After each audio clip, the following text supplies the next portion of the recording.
All right, and welcome everybody for another Learning Mondays together. Um, it's my pleasure to introduce you to Vesa today. Today we do have an external speaker that will discuss about Kubernetes native apps. So please first, can you tell us if you hear us well? Put a thumb up in the chat. Do we have any echo? Something we should consider before going forward. Waiting for the responses. Yeah, exactly. Come on, people. Yeah. How we are? I see 11 people.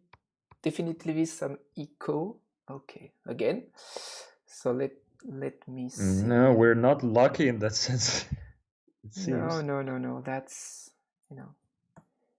That's happened. So let me see. Here I'm good. Here I'm good. I shouldn't have any echo now. Toot. Sounds like outer space already. Okay, what could be the reason then? Tuk. Okay.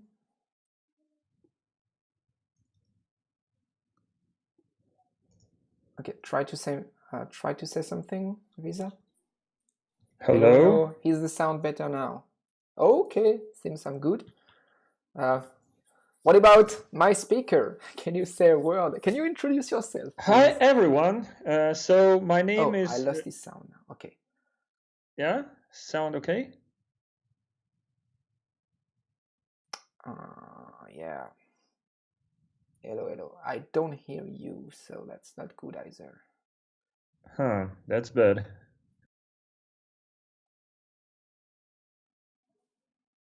Lip syncing is not that prominent nowadays. Yeah. What about now? Can you, tell us. Good here, me, both speaker? Okay, so let's move forward then. All right, let's do that way. Okay, rewind.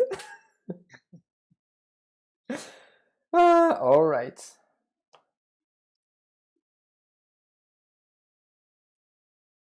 Okay, shall I start? Yes, I think you could go. Okay, hi everyone. My name is Seva, and my full name, of course, is unpronounceable combination of consonants. So I won't be. You will see it in a few. Today I'm gonna share some stories about Kubernetes-related development and cloud-compatible applications. Because when you're hearing Kubernetes native apps or cloud-compatible application, that sounds very fashionable, very cool. But not everyone knows what stands behind, and I think I've got somewhere on this path, and I want to share it with you guys, and maybe I would have some nice discussions over it. So let's take a look at what is this all about. Today I'm gonna tell you about the development back in the days, in the past, in 2000s, how internet was, how web development was, then how it's changed and shifted towards current state, and what has been changed is an application development and which new challenges appeared and how developers and infrastructure providers and hardware providers reacted to these challenges, and which modern approaches to coding and deploying and running applications were introduced, and which new problems we're facing currently.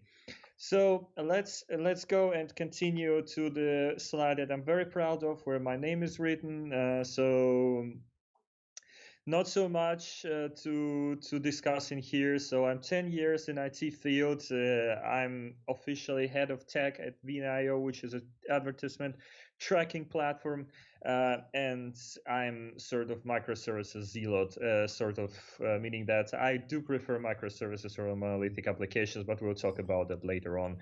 So let's go forward and observe how internet was and how applications were in the past. Let's start with application structure. Before, in the days back in 2000 or 2005 or 1995 or whichever period in time you can remember before recent 10 years, applications were sort of single container. You just took a Java framework or PHP framework, which could draw a nice web 1.0 frontend for users' browsers, and also contains some backend logic, catalog logic, and also contains some administrative panel for moving goods, items, or writing some text on your website, and bound this all together within the same container, and you just serve this as a single application by just deploying this via FTP or SSH to some physical web server. And this approach is being called monolith. The only thing that stayed out of the application is the database connection, of course, because you don't have a framework that includes database within. So that was the only thing that was sort of separated from the applications, and internet was happy with that. So to deploy this application, to be able to serve it to the internet, of course you need some hardware, because application is just a huge amount of ones and zeros. You need some software, you need some hardware to run it on, and there where we can talk about infrastructure setup. So we had some physical machine, which is referred to as bare metal server, with some OS, which usually Unix based. I mean, I'm very much Unix guy, and that's why it's in here. Sorry guys, I'm sort of biased towards this OS. It could be also Windows Server. It contains replicated disks, which is basically a simple concept of one hard drive and another hard drive of the same vendor and the same capacity, usually connected into a RAID array, meaning that you see physically one drive, but information is copied from one to another, and only one is accepting writes. So in case one hard drive is broken, another one is immediately taken over and contains all the copy of data. Very simple concept. And this machine, which is physical machine, physical device, was containing application code, and this application code in a form of a single application container, which is jar file for Java, or PHP interprets a bunch of files for PHP, was running on this machine, and usually it was prepared by some web server that was forwarding traffic, or a web server could also be included at the same physical machine. And then you could also have very separated or unique database deployment, just for the sake of duplicating data, or spreading this physically over different racks in a data center. So they were just physically connected with a cable usually. So it was very physical setup. And even sometimes you had a guy with a physical hard drive or data drive running, and inserting this, copying files over to the server. That's how your applications got an update on the physical machines, because they were very old days, and developers were just writing code, and delivering the code was responsibility of someone else. And yeah, so why it was that? I mean, looking in the internet nowadays, you would think that this is not the best approach, but let's take a look how it was back in the day. So internet in the past, according to IDC, internet data, I don't remember what C stands for, there were just 70 million people connected in the internet, mostly in North America and Canada, all over the world. So just compare amount of people over the globe, which is 7 billion back in the days, and you just have 70 million there. Internet is very lonely place.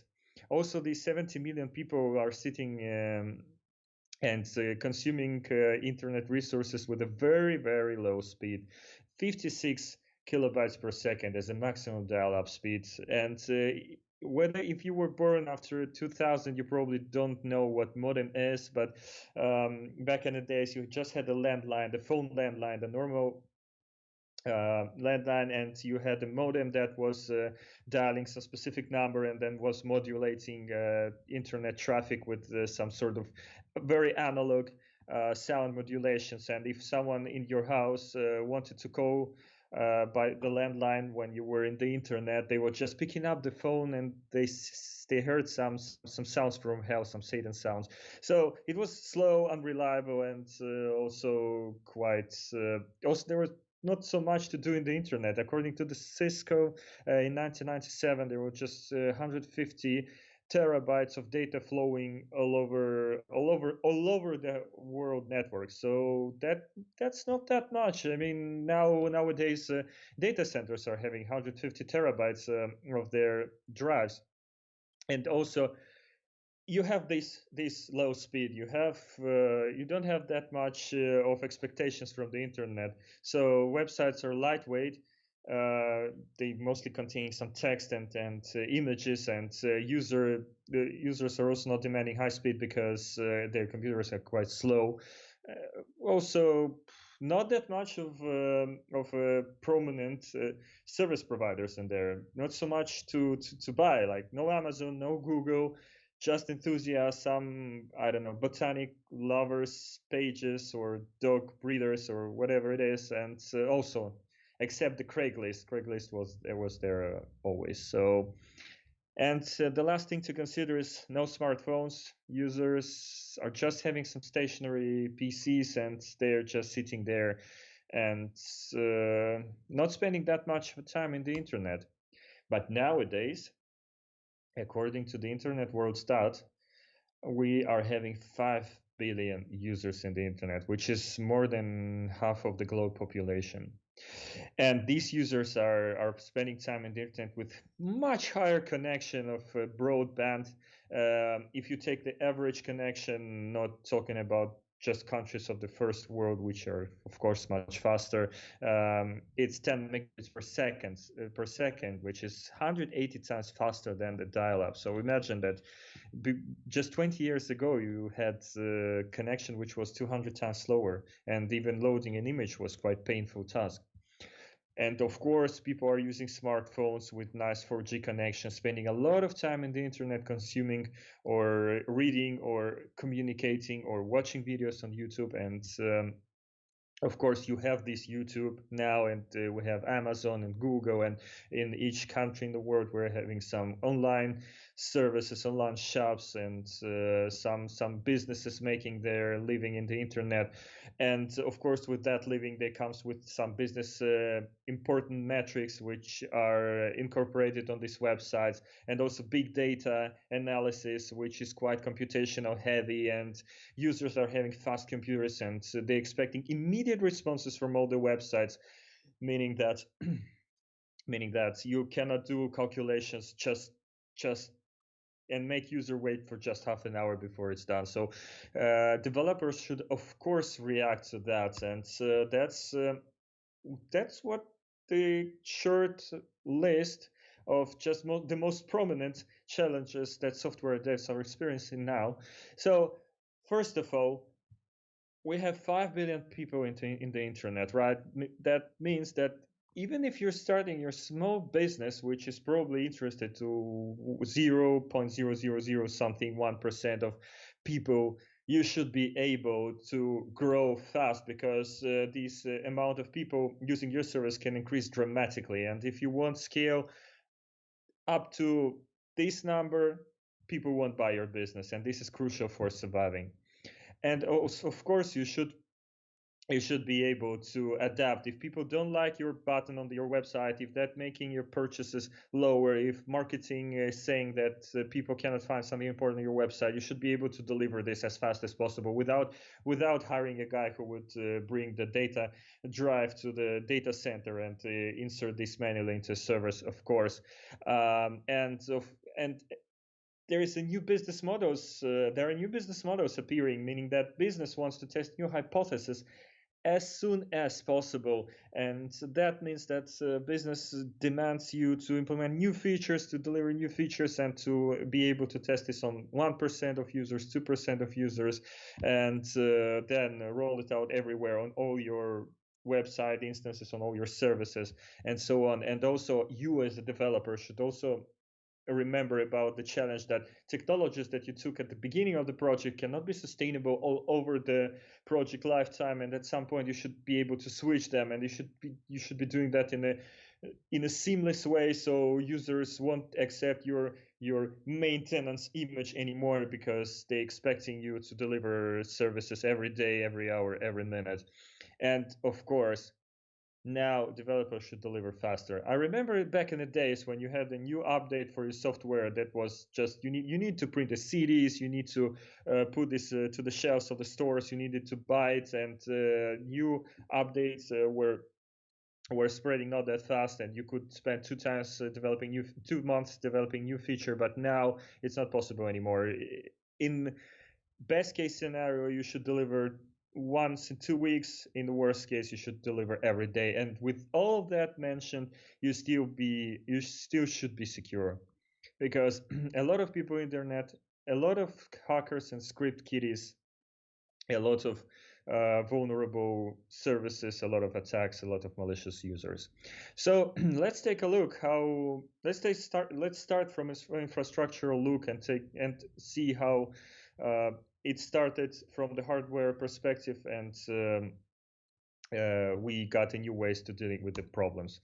So you as a developer should know about that on a very top level without delving in anywhere deep, but you should know that there are some concepts like virtual machines and virtual machine service meshes and bare metal servers. I mean, you know probably what bare metal servers are, but they evolved a little. We'll talk about that in a few. And you should know what configuration management tools and what containers are. And of course, we have one tool that helps developers to actually deliver their code faster and safer without thinking about the delivery process that much, which is continuous integration or deployment system, or continuous integration and deployment systems. And let's do a kickstart and take a look at all of this in detail. So virtual machines, the first and quite word spread concept. So what virtual machine is? You have a physical piece of hardware. You have your computer basically running some operating systems, managing its resources.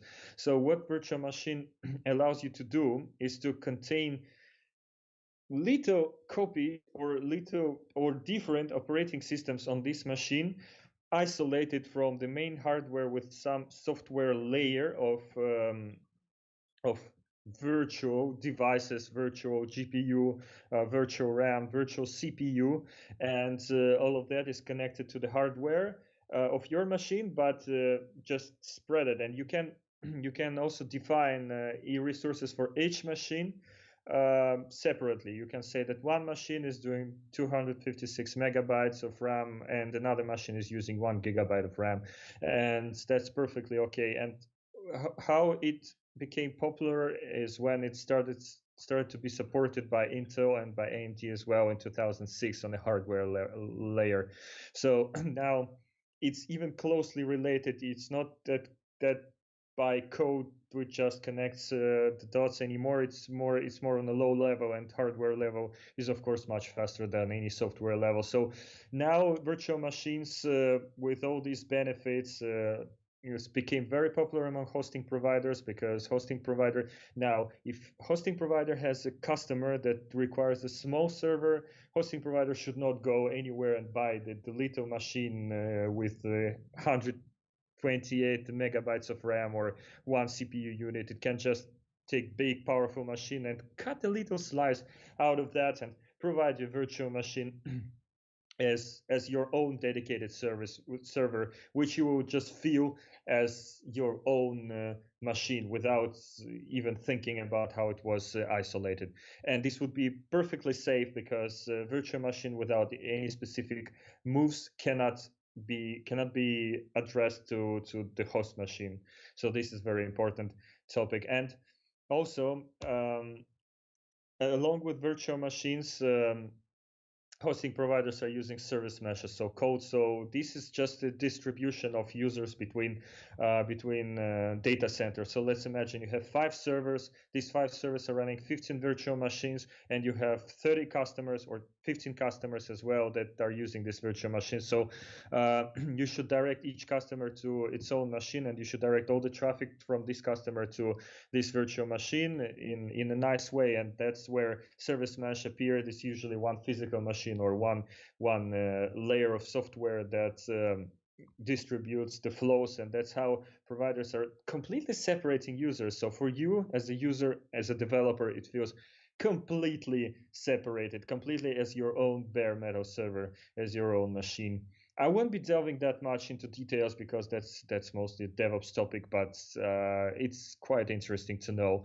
So let's take a look at the bare metal servers that I mentioned multiple times before. So yes, as I said, all servers used to be bare metal in the past because this is the simplest setup possible. This is just a piece of hardware that runs some operation system, and that's it. But the disadvantage is this is just a single tenant server, which is okay when you're a big company and you want to lower resources consumption, because virtual machines are also coming at a cost, even they are supported on hardware level. But it's better for you if you want to use the whole computational power of the machine to run the bare metal service, of course. And disadvantage of that is that yes, you are dropping hardware costs that by removing one layer, but you increase administrative costs a lot. And person who is doing maintenance should be dedicated probably for your servers, and or it should be hired from the data center side. So you of course paying a bit more for that, but it comes with advantage that you can use all the computational power of the server, or even you can set up a special equipment for, let's say, mining bitcoins or doing some AI related stuff, which is not very cool, which is not very nicely supported by virtual machines.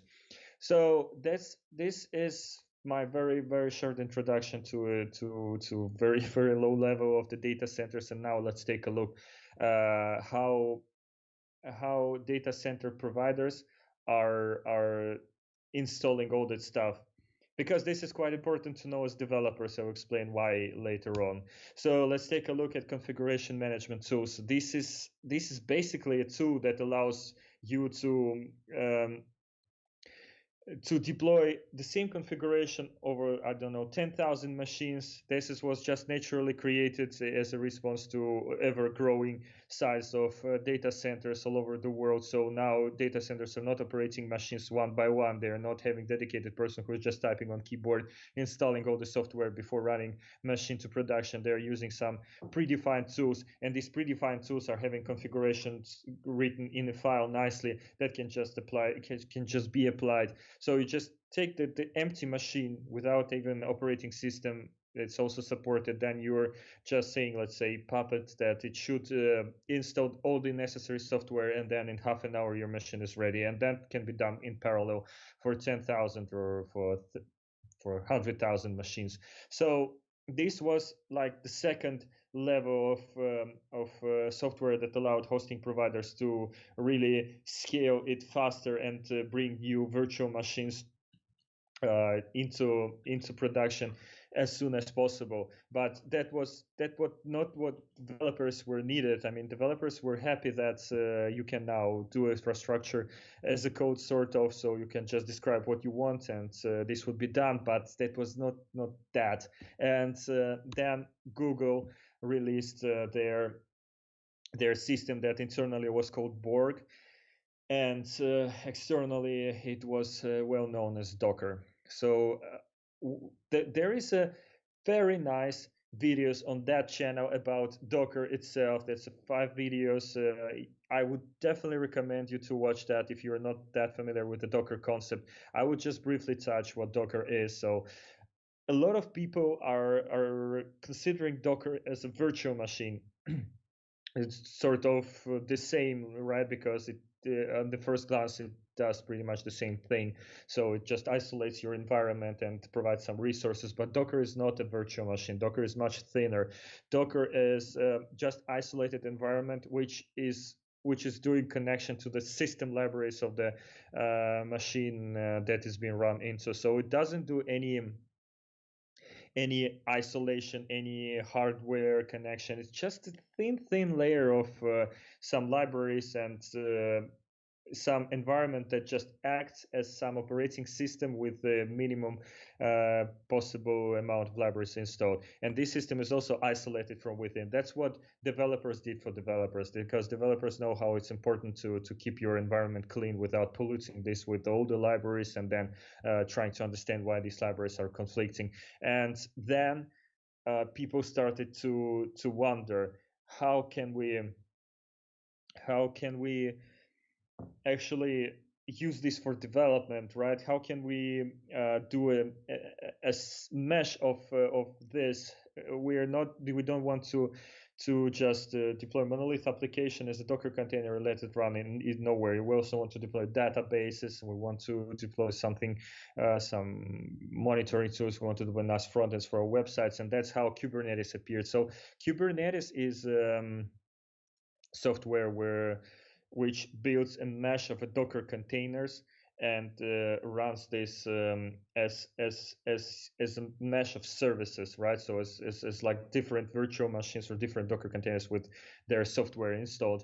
And also the benefit that Kubernetes brought is that you don't rely on the hardware anymore. With this level of isolation, with this level of abstraction, what you can do is you can just buy multiple servers, set up a Kubernetes on each of those, and these servers would act as a mesh for Kubernetes. And then when you're deploying your application, you don't care about which server will take it, because they're all equal in Kubernetes network, with some little, of course, with some little quoting, but generally that's how Kubernetes works. So Kubernetes takes care of distributing, running your nodes, about supplying network layer, and also it brings the new concept in a game that really appreciated by developers. Before that, if you wanted to increase the throughput for your service, what you could do is you could just add resources to your application, just building stack by stack by stack, and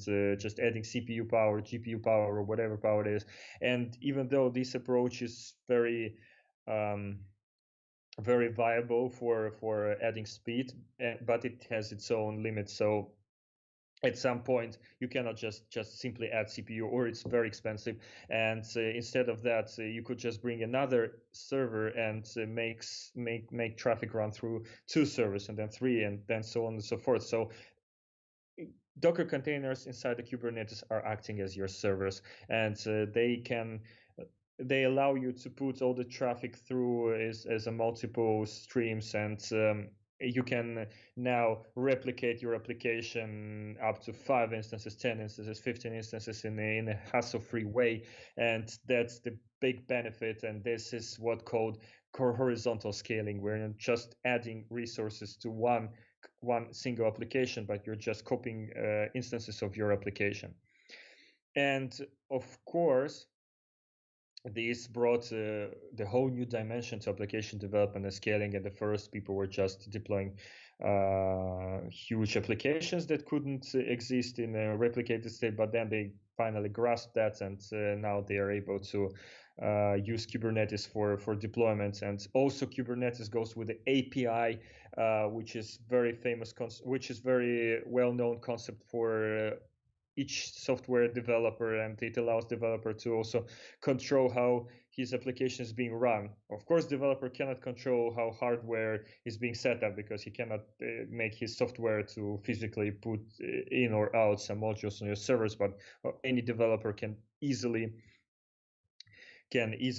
control Kubernetes API and say that I want this node to run my application, or I want multiple copies of application, or I want to do something when application is being run. So that's very cool, but also that comes with a cost, and that comes with a responsibility. So that how new rules for writing Kubernetes efficient application were established, and that's why we're here. So I would just share the rules that I came to naturally. So let's take a look what it takes to build Kubernetes native app, and which approaches you should use.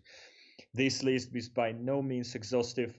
I just try to sort of structurize my experience and my blood, sweat, and tears that I lost when I was developing Kubernetes applications, because I do this for 5 years already. And let's take a look at each point separately. So first, everything starts with development preparation. That means that you, as a developer, you can just not care about these virtual machine stuff and how hosting providers are managing that, but you as a developer, of course, now is responsible for developing cloud native application, and that means that none of cloud native applications can exist without a Docker file.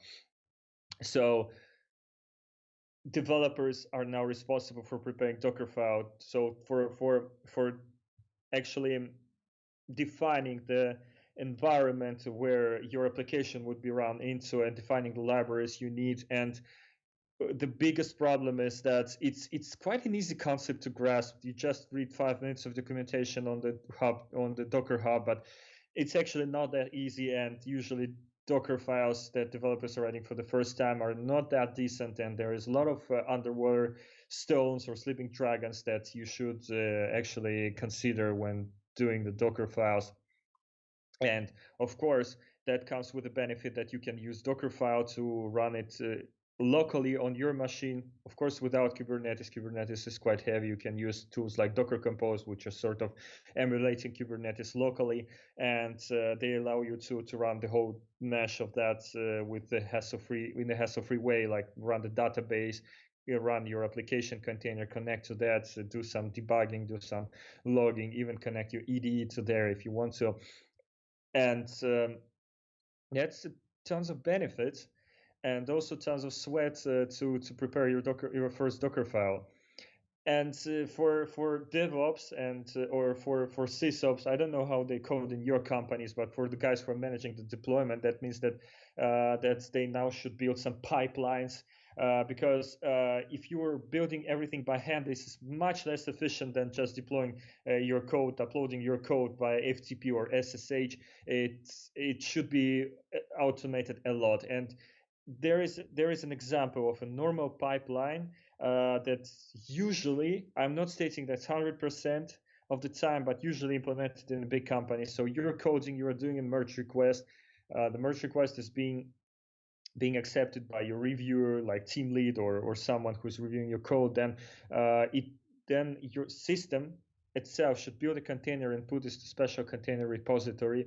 And then usually, if you're working in some company that was already big enough or you're maintaining a lot of deployments, it goes with a special intermediary tool called Helm that defines how deployment within Kubernetes would look like, and it would define that in a human readable format, and then will maintain all the deployments to Kubernetes, because Kubernetes is just responsible for running your stuff. It's not responsible for how you will update your stuff. So Helm just builds its own Kubernetes supply commands. It's sort of infrastructure automation as well, like the tools that we were looking before, but with the Kubernetes aim. So it just compares the deployments, it sees which containers were changed, and it accurately replaces them one by one. So this is the tool that usually worldwide used by DevOps.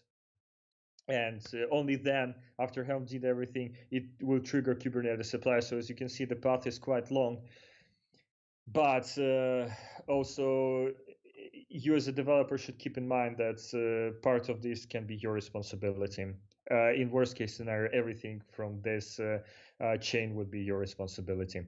Hope you won't ever meet this, because this is really huge. So let's take a look next. The development preparation is good, but let's take a look at about attributes that application should have. So this is not carved in stone. This is just the rules that I developed, and this is applicable for 99% of situations. And this is the rules that you should think of when you're thinking about cloud native development. But it's not necessarily absolute truth. If you feel like you need to break your rules and you understand what you're doing, go ahead. So stateless. This is very important for me. So I understood that application that you're developing, if it's not a database or something, if it just serves some data through doing some calculations, it should never store session or internal data in its own. So it should never contain user sessions in RAM and rely on that as a only single source of information, because as I mentioned before, you can have multiple instances of application and no one guarantees you that user sessions would be shared across them. So user can start clicking on the page on one application instance, then on the next page he will be redirected on another application instance internally by Kubernetes. You don't have control over it normally, and another application instance won't have user session and will just end user would, I don't know, would be logged out, and that's not a good experience for that. So each data that you feel need to be stored, and all the data that you need from application, which makes some value, not just some intermediate computational results, should be stored on a dedicated stateful, as we call that, stateful layer. So it's usually a database or a mounted disk. For example, if you're owning some service which allows you to upload images and you're displaying these images afterwards, maybe mounted volume would be a good approach. Because what Kubernetes of course creates, Docker containers of course having some internal disks, but these disks are very ephemeral, meaning that no one is caring about storing data on them, so it's not persistent. If your container has been killed or restarted, which happens all the time in the Kubernetes environments, no data will be stored, but you can mount some dedicated hard drive for your application, which would be shared across applications, and it would contain all the data. And of course, for all the data that needs to have a structure, you can use a database. That's perfectly okay. That's how Kubernetes should work. And also, even temporary states, the states, not the results of computations, but the state that you just have to store for some time, 30 minutes, 40 minutes, 15 minutes, should also be stored in a database. No one guarantees you that your application would survive 50 minutes to store this temporary data. And of course, I mentioned disks, but applications, the instances of the single application should not share data across each other. You should not rely ever on some data spread, because applications, as I said, are hardly ephemeral. They can die at any moment, and you can end with the inconsistent state of some data being transferred between applications. That's not very good. That should be avoided. Here I wanted to show you one example from my life where we had the stateful failure. So we had an application which was counting visits on the users on a web page, which was used later on for some business valuable metrics. And it was not just the visits per se, it was some calculations afterwards, and then it should be stored in the database. So we tried to do direct calculations and store it in database immediately, but users were waiting for a while because database was a bottleneck, and we decided that rather than adding resources to database, we would instead of that just store interim state in application and let's say flush it once a minute. And this how it was looking when everything was fine. So one application counted 20 visits, another application counted 30 visits, and then one of them is crashed. So another application got its timeout, flushed data to DB contained 30 visits, but it is inconsistent, and this metric is inconsistent as well. Doesn't bring that much benefit of a business to the business compared data with our partners, found discrepancies, asked us how, and we figured out that this is a bad approach. I will tell you about the nice approach a bit later on, so please keep that in mind. Let's talk about scalability, which is a huge buzzword on all the conferences, and also a huge buzzing word when someone is hiring you in the company. And when someone is thinking about clouds, this is also the first word that comes in mind. So as I mentioned before, your application would highly likely be scaled horizontally, meaning that a lot of instances for this application would be created, and you should keep in mind that this is inevitable. If you're working with Kubernetes, that's highly likely how you would be using Kubernetes. That's how you should plan your application. And that means that first thing that should come in mind is application should not be singleton by design. So it should not pretend that it's existing alone in the universe, and should not do any exclusive logs anywhere, preventing other instances of application to be run. So it also should not require anything external to start up. If you require some external service, it would be rather better to check this service upon startup, and if the service not found, just restart the container, like end the process, rather than just silently checking. It's easier for you. That's what Kubernetes was designed for. That's how it was designed, to take off this responsibility from you. So you should not like run your application and endlessly checking if the service is up. So just restart it. At some point it will connect.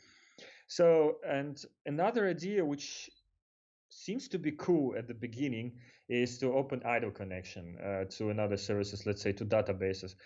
This can be done at some cases. That's not a problem on its own, but this is generally a bad approach, because you can end up with a lot of idle connection opened within the Kubernetes networking layer, and some application would crash and never close this connection, and you should maintain these connections, and you should do some heartbeats. So you can do that if you know what you're doing, but generally on the beginning or even on the growing businesses, this is unnecessary optimization that can lead to failures and scalability, like exhausting all the possible thread pools, and therefore being left with unable to connect to database error. So I would give you an example of how we failed with exclusive logs. So we also thought that it would be quite nice. Our application should lock the database, do some internal computations within, and then unlock it. And then another instance of application, if necessary, can also do the same. And that was working. But as I said, the problem is that application instances are very ephemeral, and that what happened. One application instance started, locked the database efficiently, and then another application instances started, tried lock on the database, of course restarted, because we remember we should restart the application when we cannot get access to external services needed. And then first application crashed and never released the log. So we ended up with locked database, no application instance running, no service provided. And of course, business effect of that was dramatic and tremendous. So yes, please avoid that. This is a general anti-pattern that should not be applied. Apply that only in case you're pretty sure that this would work for your situation and your case. So let's take a look on responsibility split. When we are talking about responsibility split, we're not talking about the code. We're now talking about organizational measures. So I was avoiding this word in the presentation before that, but this is just a huge contradiction between applications in the past and applications now, is that all our applications are mostly microservices. And what I want to mention about microservices, because I mentioned myself as microservices zealot, is that even though I do recommend using microservices, and that's quite a good fit for a lot of business cases, you need some special mind shift. If you never tried microservices, or just tried it once without even reading anything, or having some experience, or sharing some people experience with that, so please take a look at some literature, some conferences. I do definitely recommend the Sam Neumann's book. I do definitely recommend a lot of O'Reilly's books, because it's generally a good fit to developers library. But this book is really good when you want to learn about the concept of what microservices are for, how they were designed, what's the outcome of this microservice approach, and how apply that properly. So please take a look if you don't feel that confident.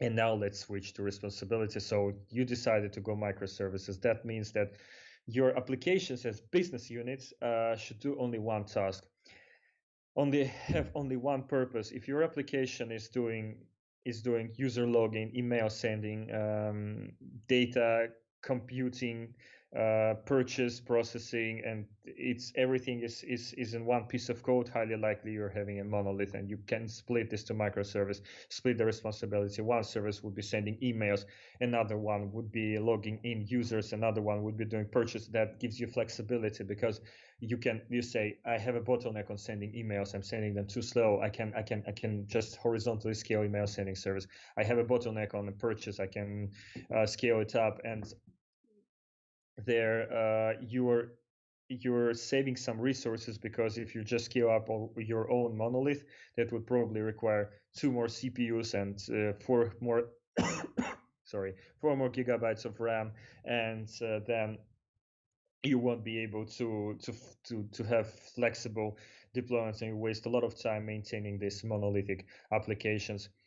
And also, if you figured out that you split everything to microservices, but your application does more than one job, think about splitting even that. Even if this is one piece of code that just runs with a separate commands, just split this functionality. It's not that hard. You can define in Docker which command you have to run some certain process, and you can also split it easily the 2 different containers on a Docker level, even if physically this is just the one Docker container. Not on the Docker, sorry, on the Kubernetes level. So let's take a look at some examples that I had during my life, during my professional career. So this is quite recent. We had a lot of application instances, up to 8, 10, 15, and each application instance upon startup tried to apply migrations on database. So we easily could have a situation where we had 3 running application instances. One of them applied 50% of migration, another 20, and another one is 10% of migration. But this is the same set of migration, and migration 2 wasn't designed very well for detecting concurrency, because it was designed not to log the database according to the first principle that I laid out before. So we had very, very much of a hassle when we scaled everything up, and there how we solved this problem. We had the same code, but we just did an application cluster with application instances running their own main purpose, which was serving traffic and processing traffic. And we had the separate instance that was just running to run migration, and then was killing itself. So that's this way it was a single application that could just run the migration in the database, and we had a lot of applications that could be scaled up. You would ask me, how should we deal then with the singleton principle? But yeah, sometimes you're doing a singletons, but I was talking more about singleton when you need to serve some traffic or do some service with that. An application migration instance is just an instance that you need for maintenance. So for maintenance, you can easily do one instance. That's of course not prohibited by Kubernetes and not an IT pattern. So let's go and take a look at how applications are being run internally, because for you as a developer, that's very crucial to understand how it's being done. So first of all, you should know that Docker container on its own has capability to limit used resources, and it has a concept that called requests and limits. And a request is a command for Kubernetes. It's realized on Kubernetes layer that Kubernetes should find some space on some of its server nodes to fit your application and scale it up and run this container. And limits is something that container can use up to max. I will explain why it's been created. So that was created just for the sake of the fact that you can have 10 applications of a different type running on one server, and let's say server has 4 gigabytes of RAM, and the applications altogether have limits of 30 gigabytes of RAM, but only 1 or 2 are running at max, and the other one are just running on some resources. So that's quite okay. That happens all the time, and you as a developer should understand what is the bare minimum for running for application to efficiently make its tasks, and what the maximum that application can reach. It comes with experience, it comes with the advices from other colleagues, it comes with some analysis and reading, but that's what definitely developers should be responsible for. And also, Kubernetes has a concept called readiness and liveness probes. And readiness and liveness probes is something that Kubernetes uses to control, let's say, container lifecycle. So let's start with readiness probe. Readiness probe is something that Kubernetes uses to control when application would start running traffic through. So this is just a signal for Kubernetes that if application responds okay for readiness probe, then it means that it's ready to serve the traffic. So usually you as a developer is responsible for defining readiness and liveness probes, because that's what sysops or DevOps specialists would ask you upon deployment. What is your readiness probe? When can we serve traffic to your node? And then what you should answer internally in your code. Probably you should just design an endpoint that will check database state, that will check that your application loaded all its modules and running, and you can check something else. But then if all the checks are okay, you should return okay in this readiness probe that would allow Kubernetes to know when to run the traffic through. And liveness probe is something that defines when Kubernetes should restart the container. So if you know that something can go wrong with your application, the application should die. That's perfectly okay. That's perfectly fine. That's how Kubernetes was designed. That's how Docker was designed. That's what you should utilize heavily, and that's how you should think about your liveness probes. That's how you should think about your application life cycle. That's application life worth nothing, and what worth is a business function that should be processed even with restarting application. So another big topic that I keep hearing on the conferences as people are arguing about what is the best language for Kubernetes application, or what's the best language for cloud application, what's the best language in general. So do not pay much attention to language. Probably on the head start in your cloud and development or cloud application, you will just pick up the language that you know the best, and this is perfectly okay. Kubernetes and Docker are designed to run any application of any sort: PHP, Python, Golang, C, C++, Java, Kotlin, Scala, whatever language you choose, whatever framework you choose, it would be highly likely adapted for Kubernetes because it does not require that much. So it's just your responsibility to prepare a Docker file and environment where it could be where this could be run into. And also, when you're thinking about frameworks, that's just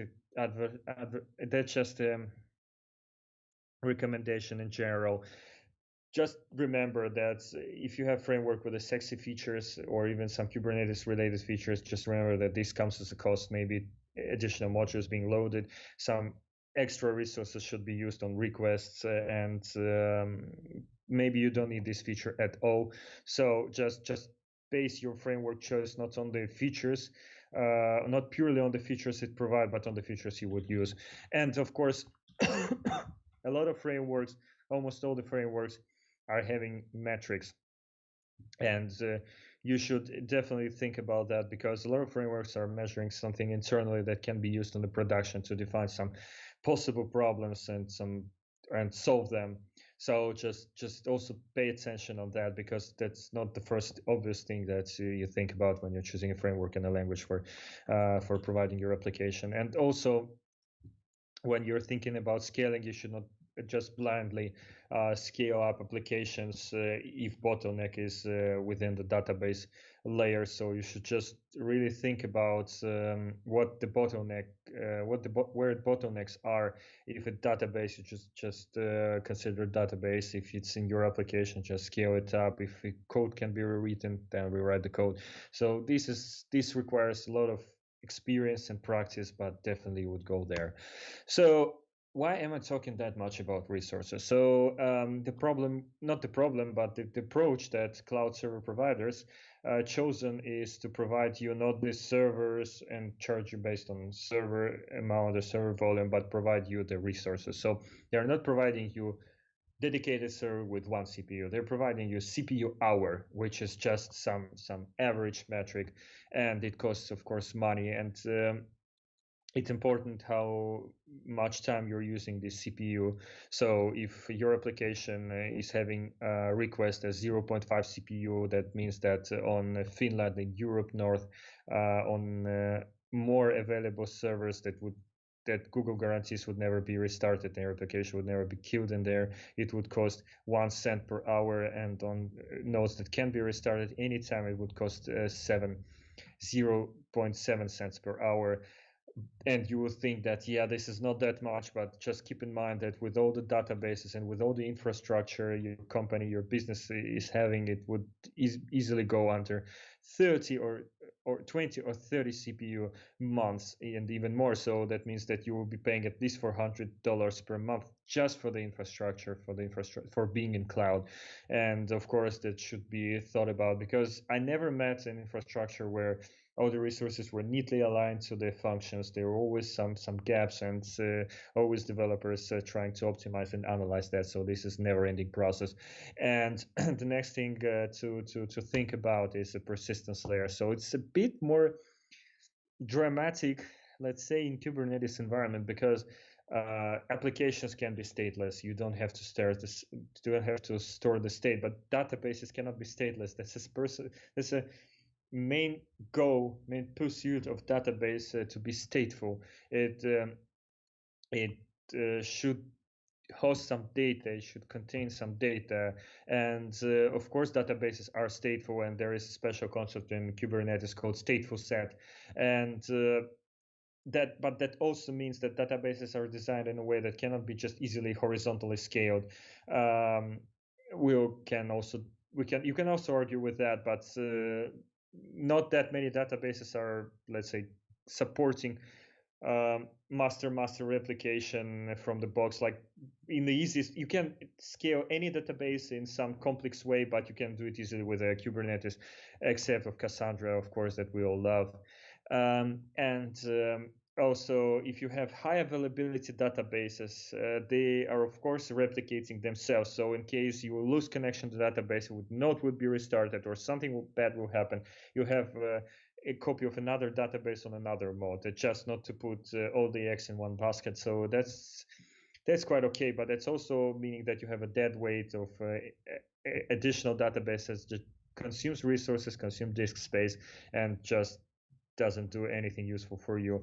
Also, you should think about backup strategy needed, how to back up that from Kubernetes, how you should run all your processes, how you should consume the resources for this backing up. And that slowly led me to very debatable, very arguable conclusion that you should keep your databases outside of Kubernetes. And I would definitely go with some really grown-up businesses with some bare metal server approach, or even virtual machine approach, where you have more control over database and you should not deal with a Kubernetes layer over it, and therefore have a better structure of that. But for starters, you can easily keep your database. There are tons of Docker containers that allow you to bring up Cassandra or Postgres or MySQL instance, whatever you wish. So, and the last advice, if you're just starting and you don't want to think about that, you don't want to really think about the databases and how to maintain them, and you don't have a DBA in your team, which is highly possible. They're just rare animals nowadays, and you can just buy a vendor provided solution, Amazon AWS, Amazon Web Services, Google Cloud, and Microsoft Azure, which are major cloud providers, are providing their own database solutions that can be used to up to some point just for some money, and you don't need to really care about the database layer on its own. So definitely recommend it for starters, and then you can figure it out because you will be much more experienced with that. So let's take a look. If you remember about our application example that was counting visits, where we had multiple instances of application and users were coming in and they were just counting visits. We did it completely wrong. So this is a pretty good example of event-driven architecture, meaning that every customer that comes in generates some event that you as a business should react to. For example, Google reacts to event of typing something into the search column by providing search results. Amazon reacts to users pressing purchase button by creating a purchase and delivering stuff to your house. And almost all the businesses in the internet are reacting to you. They're rarely coming to you and generating some ads. For this is very good to use publisher subscriber architecture, or as cool guys love to say, pub sub architecture. You can definitely hear that on all the conferences, and a lot of companies are using this approach. So there is an example of how we can rewrite our visit counting applications so it would be scalable. It can be horizontally scaled to multiple nodes and still serve the traffic. So the core concept here is that we can split all the computations from the application registering itself. So each application just gets the user visit, does maybe some lightweight computation, and then puts this to a queue. So what queue is some sort of persistence layer, some sort of storage layer. This is basically special type of database which can be replicated and split. And what it does, it just maintains the queue. So first come, first serve, and there is a stack of these visits, and then you have a separate dedicated instance called processor that just processes them one by one, which gives you a nice buffer if you have a lot of visits or you have peak visits. And also, as I said, this queue database can be easily replicated and scaled, and this also gives you horizontal scalability on all the levels. So processor can also be scaled or consume stuff in a batch, and if processor will crash or go down, or each application will crash, we do not lose any interim data because queue contains it all. And with the proper approach, processor can move stuff to database, and if database is a bottleneck, you can just wait for it or scale it up in a normal environment, because with a normal time frame, because you don't need to react immediately. In a nice example of queue is RabbitMQ or Kafka. You can read about that in the internet. It's also a nice topic for a separate dev talk. I would be really happy to talk about that with you guys. So let's go further and take a look what else should be done with PubSub. So another rule for that is do not expose PubSub directly to customer. Customer should not know that some queues are taking place or your stuff will be processed within a queue. That should not what customer should see. So if customer, let's say, doing a buy or searching for goods on your website, and even when clicking a buy, you are utilizing some PubSub algorithm, like sending the user data to merchant system to process his credit card, or sending some message for a logistics center to start packing an order. It should be all done without user waiting, and for users who just see a nice thank you page with his order number, and then afterwards it will be processed at some time. People get used to that approach, and it's much better than leave user hanging on your page and waiting when you really deliver the state of order. So this is a huge topic. This definitely deserves a separate discussion. I just wanted to give you a brief overview, guys. So another point that is very crucial for Kubernetes is monitoring. So what monitoring means, that definitely means, I mean, it was existing all the time, not only in Kubernetes, but with Kubernetes, it's even easier to set up. So your application should have some metrics. It's just a normal engineering solution, like having some vent indicator on the vent itself, which will show you the pressure or something. So your application should also show the pressure number and all the metrics connected in a nice and neat way, and you are responsible for providing metrics that you think will help you to debug this application and solve possible problems in the future, as I mentioned before. And you should also provide some logging, and logs should be clear to understand, but not too verbose, because we had these problems multiple times when logs were just cluttering the logs database. And try to provide as many metrics with minimum resources as possible. Like if you have some metrics that requires heavy computation, of course, this is not a way to go, but just think about what you can provide at minimum cost and think about that at max, because problems can occur anytime and you should definitely know what you're doing and what's happening, and you should not just do a guess work. So without metrics, you're basically blindfolded.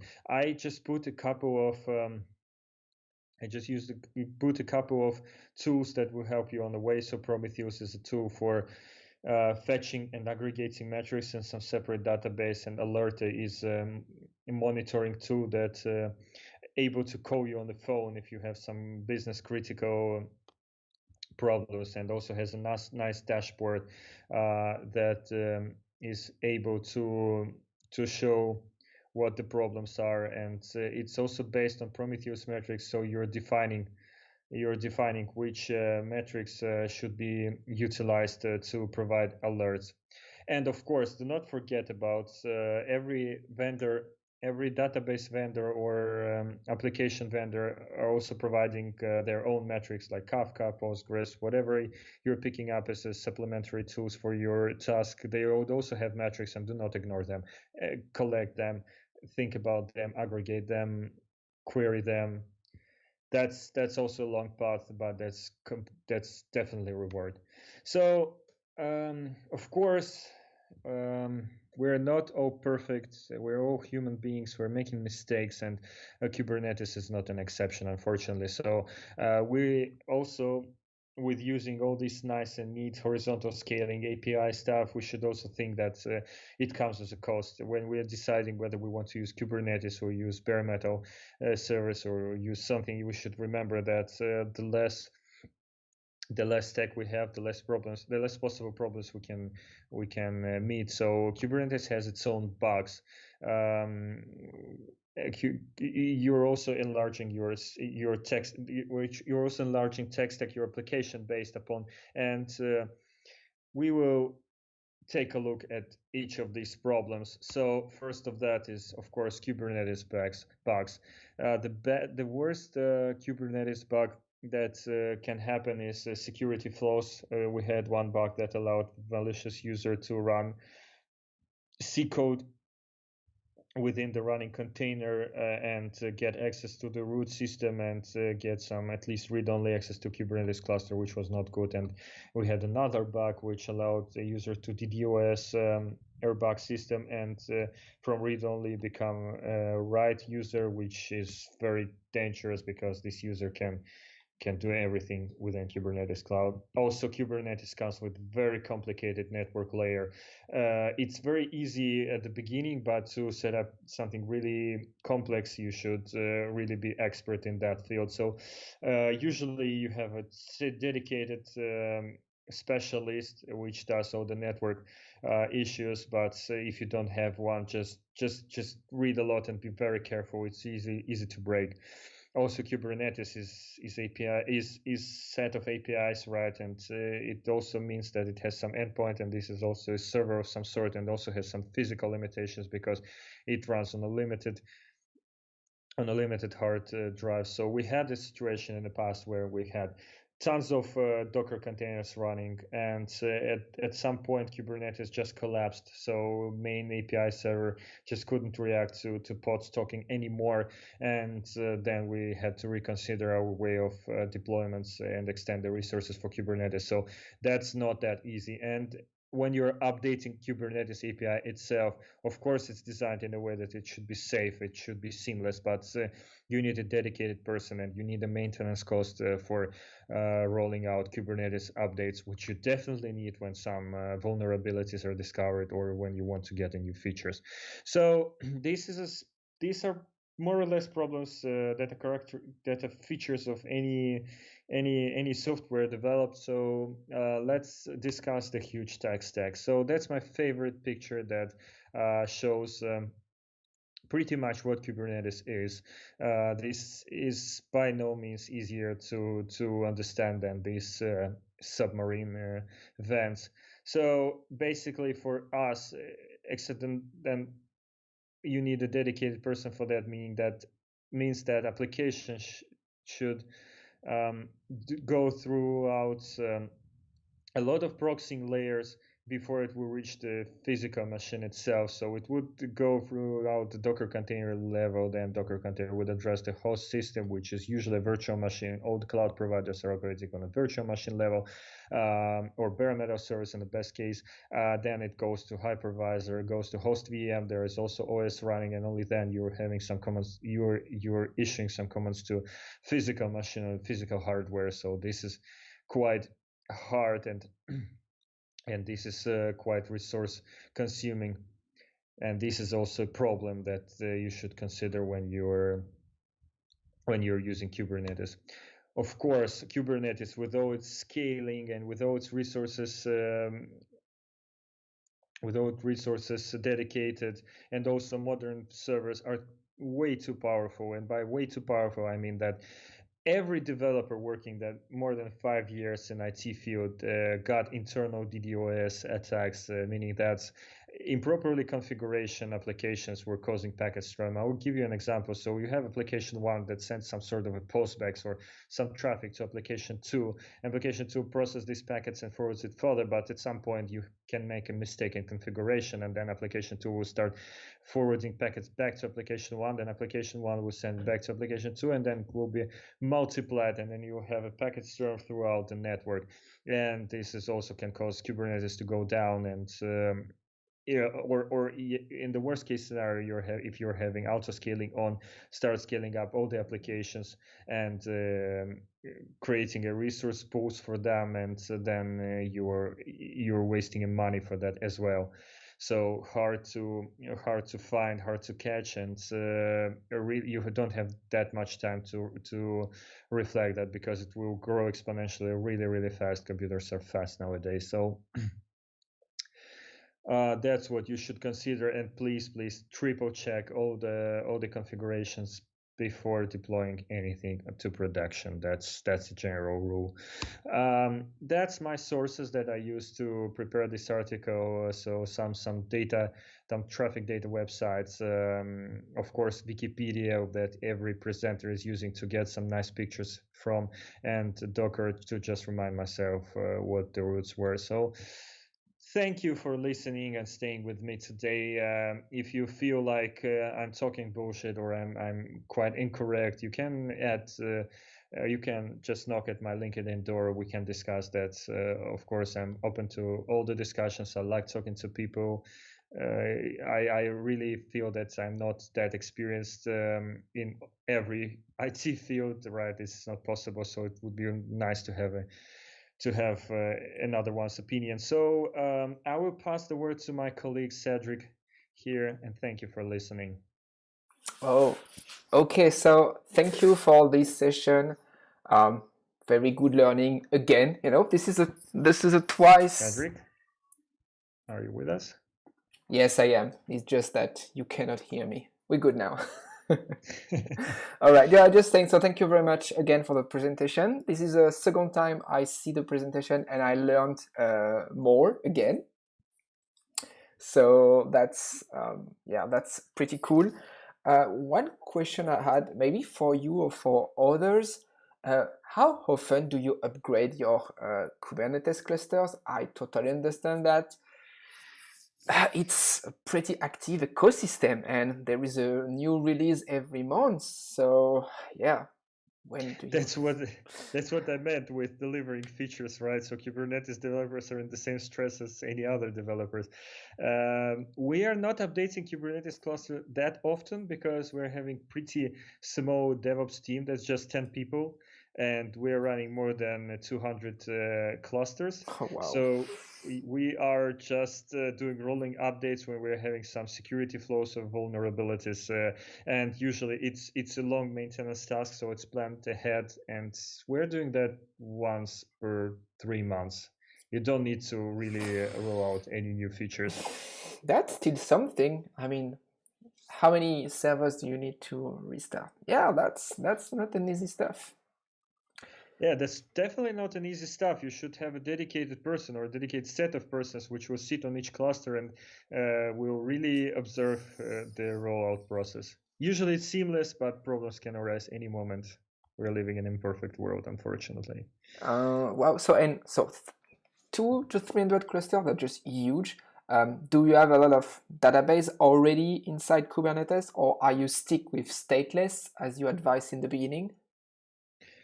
So we started moving databases out of Kubernetes because we had a lot of problem with some Helm charts and with the updates and restarts. So we're slowly moving databases. We still have a lot inside Kubernetes for 200. Let's say I would just pick up the smallest number for 200 customer instances. We're having 600 wired database, because for different application you need different database database instance, and we also have sort of 20 shared database multi-tenant databases out of Kubernetes on the bare metal service. Well, which is better, but it's not that easy, right? I mean, try to connect something outside of Kubernetes is not as well not that easy. Yes, so we are based in Google Cloud, and Google, of course, provides some tools, but still, Google provides you the tools to catch up a fish. You should still be a fisherman. Oh, that's funny. So any question, folks? I don't see a lot of traffic here. So in between waiting for a question, I would like to tell you that next week we will do a session regarding infrastructures as a code. So that would probably use the tool you just showed. So Chef, Ansible, maybe Terraform, who knows? All the tools, even Jenkins, to describe your infrastructures as a state, and boom, make that state a reality as infrastructure as code. Maybe not only with Kubernetes, because before Kubernetes, there were already some stuff to help you deploy and make your infra as you wish. Of course, the Kubernetes is just a game changer, but it doesn't mean that developers were massively suffering before, for sure. Yeah, we had the question before, I mean, during the session regarding Mesos, and Mesosphere used to be a thing, but even Mesosphere renamed in IC2IQ, I mean, something like 4 letters and a 2 in between. They also announced recently that they will go full power on Kubernetes. Cool. Yeah, what they call. We will be happy to welcome them. Yeah, like the cloud native C and CF stuff. Everybody's there, right? Yes, now cloud is a big thing, so it won't go away in the next 20 years. I'm pretty sure of that. Yes. It's way too convenient, even with all the problems I Okay, described. so before leaving, just maybe one last thing. So if we like Kubernetes, we are doing a workshop at KubeCon, which is in 2 days from now, and it will be live streamed on this channel. So no real registration here, I think, or maybe on Eventbrite. You can go and see if there is a link to register. Probably it's sold out, but you can still show up here on the YouTube channel, watch the stream. We will put Cassandra in Kubernetes, of course, but we do have a lot of nice stuff on top of it, new stuff. Repair, backup, exposing metrics, pretty good stuff to unveil. That will be the big days in today, where we explain new stuff that has created in the last 3 weeks. Very cool. Looking forward to that, guys. I think I can also join. Yeah, that would be great. All right, so with no more question, I propose to close the session for today, and hope to see you all soon. And again, thank you very much for having with us. Love to have external speaker. Thank you for listening to me. Bye, guys. Have a great day. Bye.